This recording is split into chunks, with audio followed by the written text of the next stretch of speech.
ძალიან საინტერესო რაღაცა. ვისაც მაღაზიაში შესულ ხართ და გინახავთ რომ extra virgin olive oil რო აწერია, ხო იცით? ეს იმას კი არ ნიშნავს რომ უმანკო არის და არავისთან სქესობრივი კომუნიკაცია არ ქონია ამ Z-ს. არ ნიშნავს მაგას. მე მაინტერესებდა რომ აი აწერია ზეითუნის ზეთის ყიდვა მინდა რა, olive oil-ის ყიდვა მინდა, რომელიც არის ერთ-ერთი ყველაზე ჯანსაღი ზეთი ზეთებს შორის. თუ გინდათ რომ კერძები მომამზადოთ რაღაცების შეწვათ, გამოწვათ, ზეითუნის ზეთი არის საუკეთესო საშუალება და სულ მაინტერესებდა რომ ეს extra virgin olive oil რას ნიშნავდა დაბალი კონცენტრაციის, ანუ extra virgin ხო ვიცით რას ნიშნავს? ანუ აი ბიჭების შემთხვევაში ძალიან ვაჟიშვილი. აი ვაჟიშვილესი, ანუ აი ვაჟიშვილი. მაგრამ ხო მივხვდი მეწოდინებოდა ეხლა ეს ვაჟიშვილს არ ნიშნავს და მეგონა რომ კონცენტრაციას ნიშნავს რომ ალბათ დაბალი კონცენტრაციისა, უფრო ნაკლებად ზეთოვანი რაღაცებს ფიქრობდი, მაგრამ მე მეთქი ერთხელ დავგუგლო რა უდგას წინ იმას რომ extra virgin olive oil რას ნიშნავს? ChatGPT-მ მითხრა რომ extra virgin ნიშნავს თურმე ანუ ყველაზე სუფთად და სწორად მომზადებულ ზეითუნის ზეთს, თურმე ზეითუნის ზეთი. ხა ვიდეოს განახებთ როგორ მზადდება. Extra virgin olive oil, Temeraris vachishvili. Extra virgin olive oil, your philosophe zeti. Dubla filtri aklasmiti. ანუ ეს ხო იპრესება და რაღაცა ტემპერატურას არ უნდა აცდეს და მჟავიანობა არ უნდა აცდეს 0.8%-ს ეს ეწერა. ანუ ცივად დაპრესილი, რო არ გახურდეს და არ გაცხელდეს რაღაც ეგეთი. და თან რაღაცა მჟავიანობას არ უნდა ცოტა ისეთი უცაინტერესო პასუხი მინდა და ქონოდა ამ ყველაფერს, მაგრამ ცოდნა ძმა ვაგერ ჩემგან ეს ცოდნა შენ მირთვი. მადლობა. და თურმე ნიშნავს რომ უბრალოდ ყველაზე მაღალი ხარისხის და ყველაზე კარგად მომზადებული olive oil არის ჩვენი extra virgin olive oil. მოგესალმებათ ადამიანი, რომელმაც ოთახიდან გასვლის გარეშე მოიპოვა სპონსორი, რომელიც ასევე არის საქართველოს ეროვნული ნაკრების, საქართველოს საკალათბურთო ნაკრების და მედალოსანი ოლიმპიელების გენერალური სპონსორი. თქვენ გადაწყვეტეთ რომელი უფრო მაგარი როჟაა, სანდრო ბაზაძე თუ მე. ეხლა არ დამიწყოთ რაღაცები, სანდრო ბაზაძეს ბავშვობიდან ვიცნობ, მე ვასწავლე ფარიკაობა. ჯოხებით ფარიკავდით ხოლმე და ვუგებდი ხოლმე და მე გაბრაზდა ისწავლა და გახდა ჩემპიონი. სხვა შორის სანდრო ბაზაძე არის საქართველოს ნომერ 1 ფარიკა. უღრმესი მადლობა ამ ლომს რომელიც მუზეუმში დევს. ჩემ პრინცს ვესაუბრები, რომ იცოდეთ წინა ვიდეოში როგორც თქვი რომ მაგარით და უნდა ჩავატაროთ თქო, ვესაუბრები ჩემ პრინცს რაღაცა მდგომარეობა არც ერთი არ მომწონს სიმართლე რომ გითხრათ. მაგრამ რომ გავხსნი იმედია ერთიდან თეთრი ტრედები ამოვლენ, მეორედან შავი ყვავები და მესამედან არავინაც არ ამოვა. სხვა შორის ესენი არიან გამარჯვებულები. ცოტა არ მომწონს რომ ესენი არიან გამარჯვებულები, იმიტომ რომ 4-1 ვიღაც დაწერეს თურქეთმა, იგებს 4-1-ო. ცოტა არ მესიამოვნა. მაგრამ რა ვქნა, უნდა გადმოგცეთ მაისურები. მომწერეთ Instagram-ზე და მეც მოგწერთ და მე შევხმიანთ და სადმე დაგიდებთ სადარბაზოებში. რომელიღაც სადარბაზოში სოჩეკის ქვეშ დავდებ. ან რა ვიცი რაღაცა, Telegram-ზე. ტირაზე ხო გავათამაშეთ საქართველოს ნაკრების მაისურნი. ეხლა ვათამაშებ სეტანტას subscriptions, სამცალს, სამთვიან უფასო subscriptions. კომენტარებში დაწერეთ ლექსი, რომელიც მადიდებს. აი მაგალითად, ოხ გოგუა ვაჟა, ნეტა იყო ნაშა. მოვიდოდი ანუ დაახლოებით შეგიძლიათ აი ესეთი ლექსი დაწეროთ და ვისი ლექსიც მომეწონება, ავდგები და ვაჩუქებ სამთვიან უფასო გამოწერას უისეთანტა სპორტის ევროპული და გასვლის მაისურის მასება ბარე. ყველაზე საინტერესო რაღაცას გეტყვით. ჩემ დაკვირვებას არანაირი ChatGPT-ები და რაღაცეები ძალიან საინტერესო ისტორიები მაქვს რა, რომელსაც მოგიყვებით და რაღაცა შეგიქმნით წარმოდგენა ზოგადად რა ხდება და როგორ ხდება და სად რა ხდება ცუდი და სად რა ხდება კარგი. რახან ქართველები ცოტა ინტრიგანიერი ვართ, მოდი ცუდებს ვილაპარაკებ. კარგი რაც ხდება, თენდება, ზე ამოდის. ერთ-ერთ პრინცს კარგ სიტყვებს ვეუბნები, მეორეს არა. რავი, ბევრი კარგი რაღაცა ხდება, ეხლა ხო ჩამოვთვალე. ხოდა, ცუდი რა ხდება ეხლა რა? სფეროში, სადაც მე ვარ, YouTube-ი, რო კითხოთ, რომ YouTube-თან ყველაზე ახლო სფერო რომელი არის რა? ორი ვარიანტი, ან არის ტელევიზია, ან არის მარკეტინგი. ანუ აი ამ ორის ნაზავი არის დაახლოებით YouTuberi რა და პროცენტულად YouTube-დან ყველაზე შორს არიან ზუსტად ტელევიზიის ხალხი და მარკეტინგის ხალხი რა. უმეტეს ანუ ხა ყველაზე არ ვსაუბრობ, მაგრამ აი ესე რომ ყველაზე ახლოს რომ დაკმენ და მაგალითად აი შენ სფეროში რა ხდება ხო უნდა იცოდე და ტელევიზიის სასტავმა, ვინც ტელევიზიაში მუშაობს და მარკეტინგში ვინც მუშაობს, მაგ სასტავმა, აი ყველაზე შორს ეგენი არიან YouTube-დან რა. ერთხელ გადაღებაზე მივედით, მე და ჰიტა ვიყავით, დაგვირეკეს მე და ჰიტას რომ გადაღებაზე მოდითო თქვენ გვინდაო რომ იყოთო და მივედით და არავინ არ იცოდა ვინ ვიყავით. იქ იყო ერთი 30 კაცი და ვისაც ადრე ვიცნობდი, მაგათ ვიცნობდი იქა და დანარჩენები ვაფშე აზრი არ იყო, ანუ რას ვაკეთებთ, როგორ ვაკეთებთ, ვაფშე YouTube-ზე ვიდეოების დადება შეუულია ადამიანს და მაგით ფული შოვნა. YouTube ლიგა რომ მოუყევი, მეორე სეზონზე ვესაუბრებოდი რა, რა ესე იყო მეთქი. ხო, მაგარიაო რა, ესე მითხრეს და მე მივხვდი რომ ეგონათ რომ წარმოუდგენელი იყო YouTuber-ები, ეს YouTube ხო წარმოუდგენელია ზოგადად რომ ვიღაცა YouTube-ს უყურებს და რა იმ ერთწუთიან ვიდეო კოლაჟებს რომელიც $1,000,000 ჯდება. და რომ უყვებოდი ამაზე რომ YouTuber-ებს, აი ამ YouTuber-ებისგან 16 გუნდი გაკეთდა, სადაც 80% სახე იყო და დანარჩენი 20 ამ YouTuber-ების მემონტაჟე და ოპერატორი. ეგ ხო წარმოუდგენელი ეგონათ და მე რომ ვუთხარი რომ ეგენი ფეხბურთს თამაშობდით მეთქი და სტადიონს ვავსებდით მეთქი და 10-დან 20,000-მდე კაცი ლაივში გიყურებდა თქო, ეგრე უთხარით, ანუ რო არიცი ხო იცი, აი გეღადავება ტიპი თუ სერიოზულად გეუნება და ზუსტად აი შუალედურ ემოციას რო გამოხატავ. აი და დაახლოებით ესეთი რაღაც იყო რა. ანუ რო ეთქვა რომ გეღადავები თქო რომ ეთქვა, ვიხვდიო რომ ეთქვა და არ გეღადავებიო რომ ეთქვა, მაგასაც მივხვდიო რომ ეთქვა რა. ანუ აი შუალედურის რო დაიჭირა, მივხვდი რომ არ დაიჯერა მთლა რა. და გადავუხვე და ვანახე ის რა ქვია მობილური აუტანე და ვანახე რომ აი ეს არის მეთქი ერთ-ერთი თამაში. ეს ერთ არამედი გადავუხვე სხვა თამაშზეც ეგრე იყო. ყველა თამაში ესეთი თით ყველა არა, მაგრამ რამდენიმე თამაში ვანახე და რამხელა mind blow გქონდათ, იცი? რო გაიგოთ ეხლა რომ მთვარეს, ხო იცით რომ მთვარეს სულ ერთ ნაწილს უყურებთ ჩვენ დედამიწის მხრიდან, სულ ერთ ნაწილს უყურებთ, ანუ არ ტრიალებს, ანუ სულ აქეთ ამხარი ვაქვს ნანახი. აი რო გაიგოთ რომ ტრაკი აქვს მთვარეს რა, ანუ მთვარე აქედანა და უკან ჩვეულებრივი აი ესეთი მომრგვალებული ტრაკი აქვს. აი ეგ რო გაიგოთ და ეგ ფოტოები ნახოთ და ან შემოტრიალოს ტრაკი განახოთ. აი რამხელა mind blow გეკნებოდათ მაგისდან აი ტრაკი თვარის ტრაკის დანახვისას აი დაახლოებით ეგეთი mind blow გქონდა რა, რომ ჯერ ალბათ პირველი გადაიხარშა რომ რაღაცა გრაფიკა ხო არ არის. მე ეს ხალხი ვუხდით რომ მოდიან თუ ანუ რანაირად ხდება რა. მე ჰიტამ დაუწყრო ესე ოთახში ვზივარო.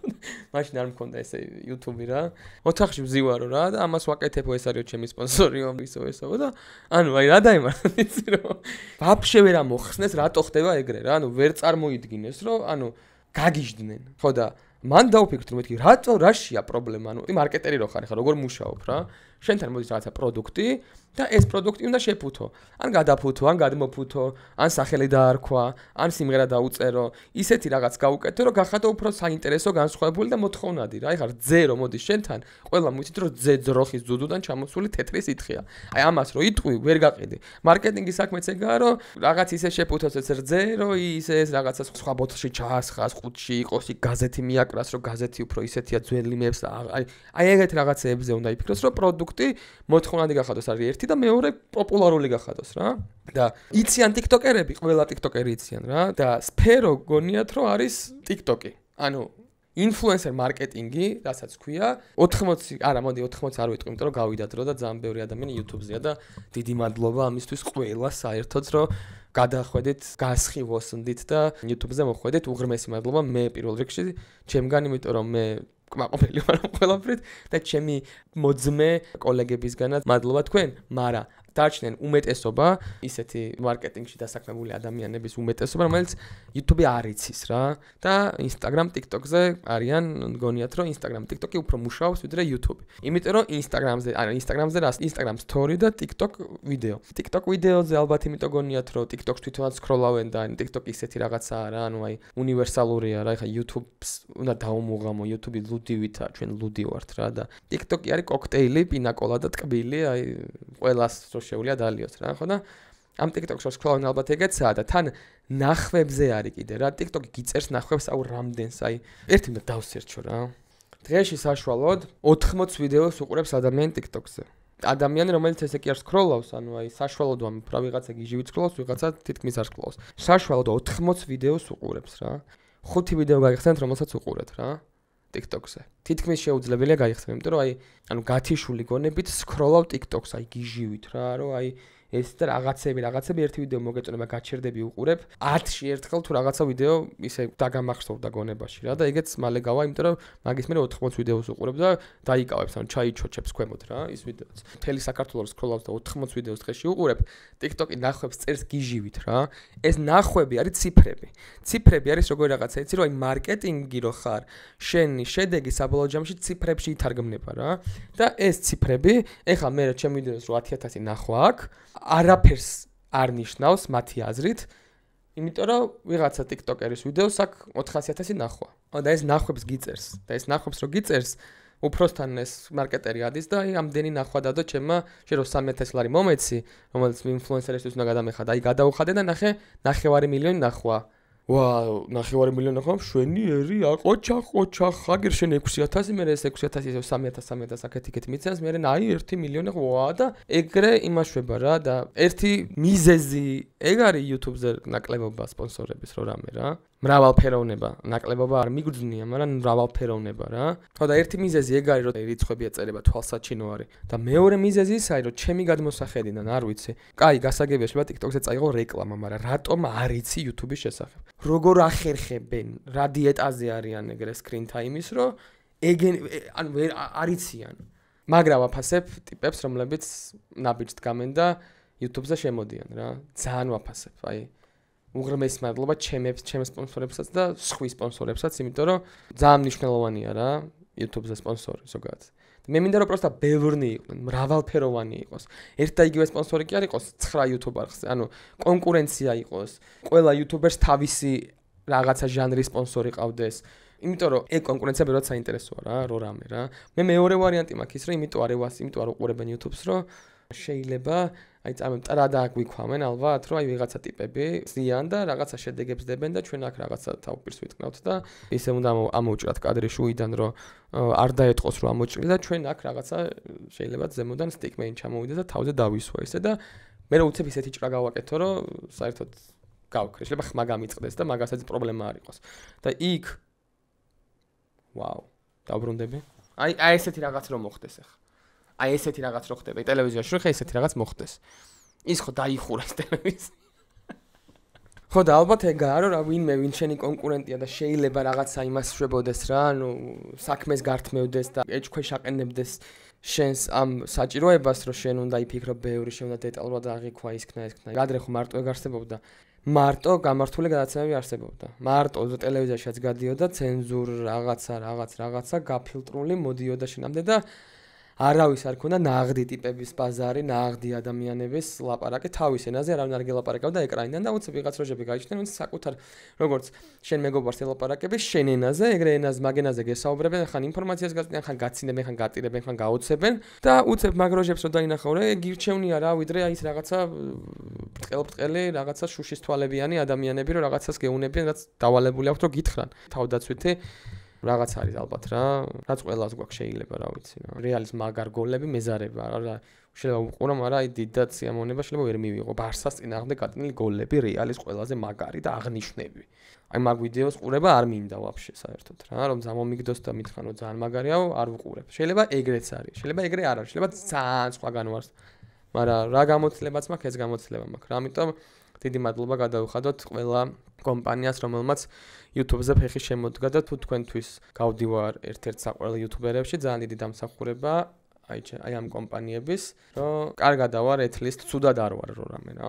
სიტყვა განათლება არის ძალიან კონტექსტუალური დღესდღეობით, იმიტომ რომ ბევრი რაღაცა ხდება განათლების ირგვლივ. მე მიყავი ადამიანი, რომელიც სადღაც მე-4 კლასში მივხვდი, რომ განათლების სისტემა არ მომწონდა. მე დავფიქრდი და განათლების პროცესი არ მომწონდა თურმე. იმიტომ რომ ვერასდროს ვირჩევდი, რაში განათლულიყავი.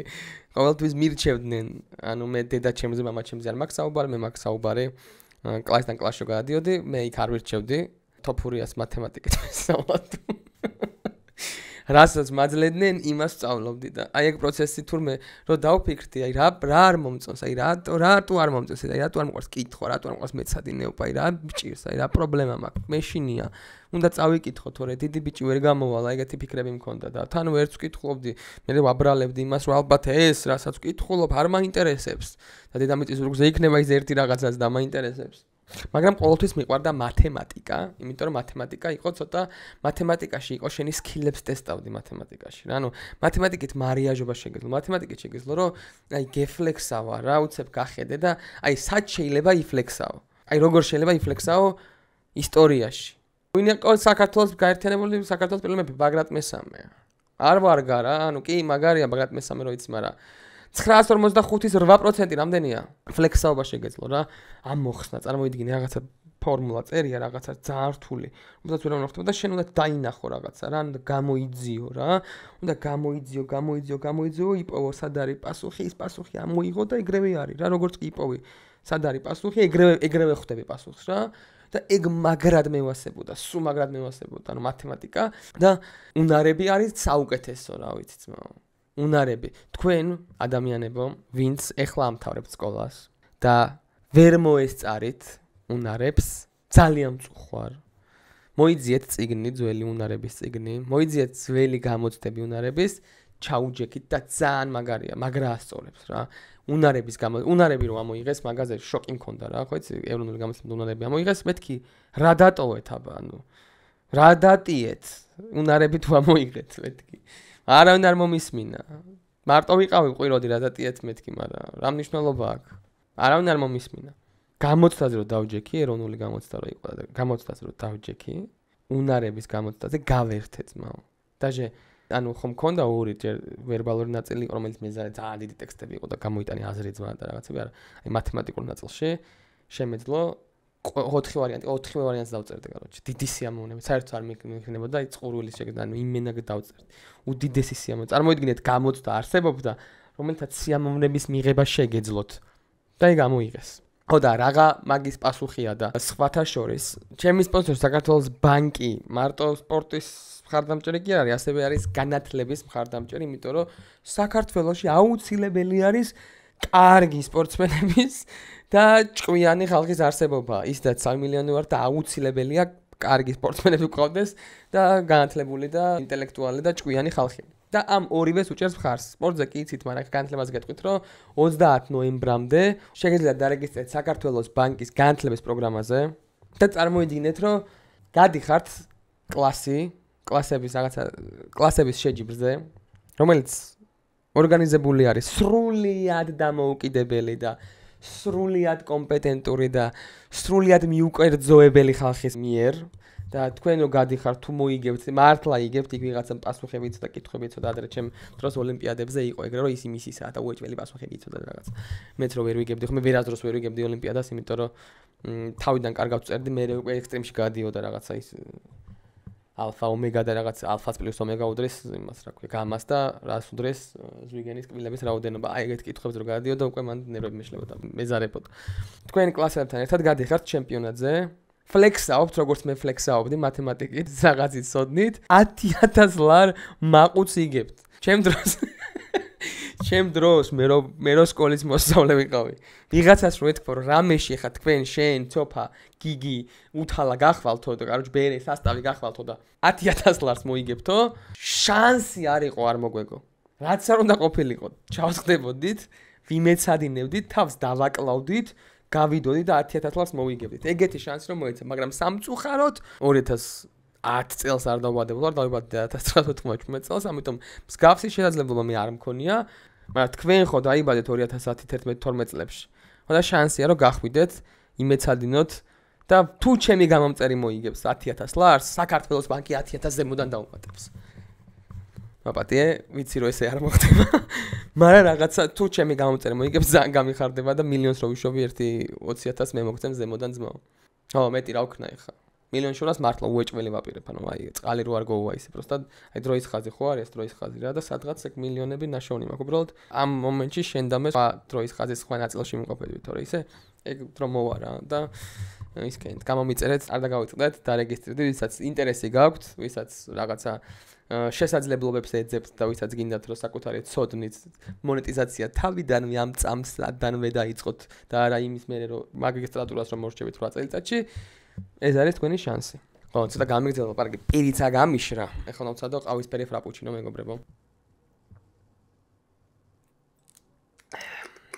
იასამნისფერი საუკეთესო.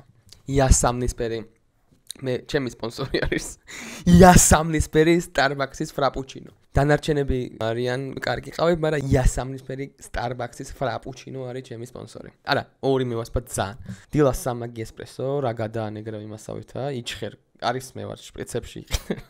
სამაგის შოტი ესპრესო არის ძალიან, მაგრამ მოაქ რამე, ანუ გაფხიზლებს და გემონური თვისებებით, რა თქმა უნდა, იასამნისფერი ფრაპუჩინო.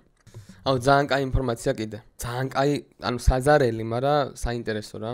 1982 წელს ჩიკაგოში 7 ადამიანი გარდაიცვალა პარაცეტამოლის დალევის შემდეგ რა. ანუ პარაცეტამოლისავით რაღაცა წამალი იყო.